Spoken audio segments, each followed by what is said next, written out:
हा बंद करायचा आहे किंवा आम्ही ह्या योजनेसाठी आता पात्र होत नाही आहोत, तर त्या संदर्भातले जे ॲप्लिकेशन्स आहेत ते आम्हाला स्थानिक प्रशासनाच्या माध्यमातून, काही विभागाची जी आम्ही हेल्पलाईन केलेली आहे, काही डायरेक्ट विभागाकडे असेल, तर अशा पद्धतीचे येत आहेत. पण हा साधारणपणे रफली जो आकडा आहे हा काही 3-3,500-4 हजारमध्ये असेल आणि तो रोज 5-10 अशा पद्धतीचे अर्ज आहेत. काही याच्यामधले डोमेसाईलचे आहेत, म्हणजे आत्ता लग्न होऊन ज्या इतर राज्यांमध्ये ज्या वास्तव्यास गेलेल्या आहेत, ऑगस्ट किंवा ज्या महिन्यामध्ये आम्ही लाभाची सुरुवात केली त्यावेळेला त्या अविवाहित होत्या आणि त्या राज्यामध्ये या ठिकाणी रहिवासी होत्या, त्या पद्धतीनं त्या लाभ घेत होत्या. काहींची इन्कम जे आहे 2.5 लाखापेक्षाचं उत्पन्न कदाचित त्यांचं जास्ती असेल किंवा आत्ता वाढलेलं असेल. काहींनी आत्ता कदाचित 4 चाकी वाहनं घेतलेली असतील, त्यावेळेला कदाचित दुचाकी वाहनच असतील.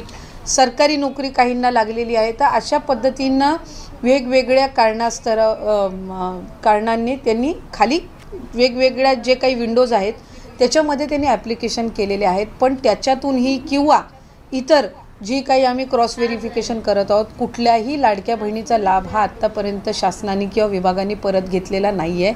स्वइच्छेने व्हॉलेंटरीली ज्या माझ्या लाडक्या बहिणी योजनेमध्ये पात्र नाही आहेत त्या स्वतःहून त्या ठिकाणी म्हणतात की आमचा लाभ जो आहे तो आपण त्या ठिकाणी परत घ्यावा किंवा आम्ही आता या योजनेसाठी आम्ही पात्र नाही आहोत.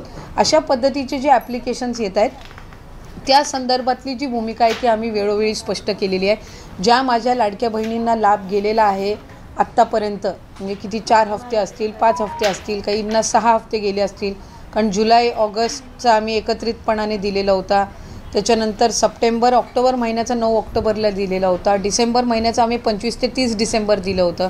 आत्ता आम्ही जानेवारी महिन्याचा जो आहे आता उद्या परवामध्ये त्याची सुरुवात होईल आणि 26 जानेवारीच्या आत त्यांच्या खात्यामध्ये जमा होतील.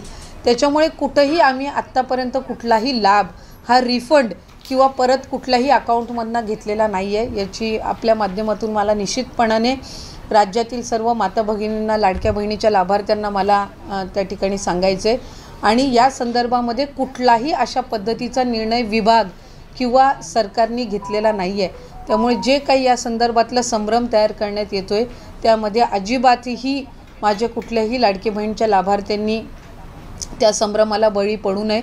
आम्ही कोणाचाही लाभ आत्तापर्यंत परत घेतलेला नाही आहे. त्या संदर्भातला कुठलाही निर्णय हा विभाग किंवा शासन स्तरावर झालेला नाही आहे.